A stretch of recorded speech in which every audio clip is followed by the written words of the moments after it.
ରେସିपି। तो आज गोटे न्यू रेसिपी नहीं कि आसी जाइए मु तो सेटा हूँ कंचा आंब आ माछर रेसिपी कहीं आंब सीजन चलती ना तो से केमती न करी रेसिपीटा।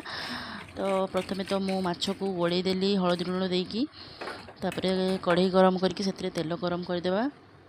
गरम कर सारा पर कहीं माछ भाजापी पड़ो रोसे रेसिपी बनाई। तो माछटा प्रथमे भाजीदेवा।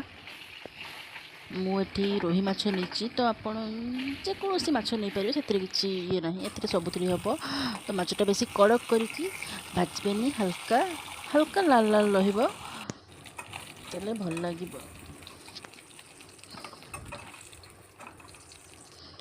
तापर गोटे गिनारे आम पानी नहीं कि हलदी गुंड जीरा गुंड आउ लंका गुंड पकेबा से सोरिष बटा पकईकी गोटे माने मसला तैयारी करके रखीदे। मुझे धला सोरिष नहीं आप चाहिए कला सोरिष भी नहीं पारे।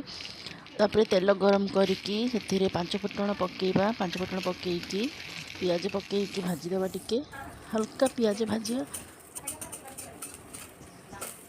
तापर ताको कंचा आंब पकईदेवा से कंचा आंबटा को भाजापी पड़ो।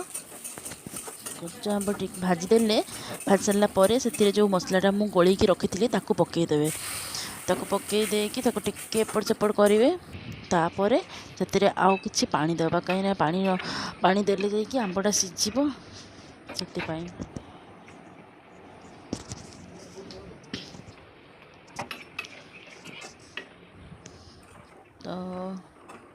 तो आंब सीझीगला ए माछ पकईदेवा। तो ये मुझे कहूँ जदि प्लीज़ मो चैनल जदि प्रथम थर आसचंती तो प्लीज़ लाइक और शेयर करदे आ फॉलो भी करदे जब फेसबुक रे थे। Bye bye.